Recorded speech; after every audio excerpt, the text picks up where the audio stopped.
ধম্ম অখালিক জীবন দর্শনে বপন করে বুদ্ধির বীজ। মানুষ যখন ধীরে ধীরে জীবন রক্ষার সংগ্রামে এগিয়ে চলে, তখনই প্রকৃত ধর্মের আশ্রয় নেওয়ার প্রয়োজন অনুভূত হয়। শ্রী সত্যনারায়ণ গোয়েঙ্কাজি যখন প্রথম ধ্যান অনুশীলনের সিদ্ধান্ত নেন, তখন তার মনে ভগবতী গীতার একটি বাণী উদিত হয়: স্বধর্মে নিধনাং শ্রেয়, পরধর্ম ভয়াবহ। অর্থাৎ স্বধর্মের মৃত্যুবরণ শ্রেয়, কিন্তু পরধর্ম ভয়াবহ। পরবর্তীতে তিনি যখন প্রকৃতভাবে বিপাসসানা ধ্যান অনুশীলনের মাধ্যমে স্বয়ং উপলব্ধিতে পৌঁছান, তখন স্বধর্ম ও পরধর্মের প্রকৃত অর্থ গভীরভাবে উপলব্ধি করতে সক্ষম হন। তিনি বুঝতে পারেন স্বধর্ম হল শীল, সমাধি ও প্রজ্ঞা, আর পরধর্ম হল লোভ, দেশ ও মোহ।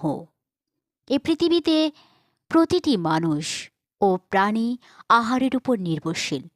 সুস্থ ও সুন্দরভাবে বেঁচে থাকার জন্য যতটুকু প্রয়োজন, থাকা, খাওয়া, বিশ্রাম ও কর্ম, সেগুলো পরিমিত ও সংযতভাবে গ্রহণ করতে জানলে লোভ, দেশ ও মোহের আশ্রয় ক্রমশ ক্ষীণ হয়ে আসে। কিন্তু প্রয়োজনের সীমা অতিক্রম করে যখন চাওয়া পাওয়ার আকাঙ্ক্ষা বৃদ্ধি পায়, তখনই লোভ, দেশ ও মোহ মানুষের জীবনের নিয়ন্ত্রক হয়ে ওঠে। এ পর্যায়ে অন্ধত্ব ও উন্মাদনা জন্ম নেয়। মানুষ মুক্ত চিন্তা ও শান্ত জীবন থেকে বিচ্যুত হয়ে কোলাহল মুখর জীবনে ভেসে যায়। এই কারণেই বুদ্ধ গভীরভাবে শিক্ষা দিয়েছেন, মনই সকল কিছুর পূর্বগামী। মন থেকে কুশল ও অকুশল সৃষ্টি হয়, মন থেকেই ধর্ম ও অধর্মের উদ্ভব। তাই বুদ্ধ সর্বত্র মানসিক উন্নতিকে প্রাধান্য দিয়েছেন।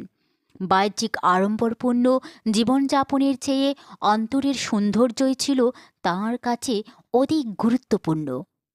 যখন মানুষ নিজ ধর্মে অর্থাৎ স্বধর্মে ফিরে আসে এবং শীল, সমাধি ও প্রজ্ঞার শিক্ষা সঠিকভাবে অনুশীলন করে, তখন তার প্রতিটি কর্ম হয়ে ওঠে সুন্দর ও স্বচ্ছ।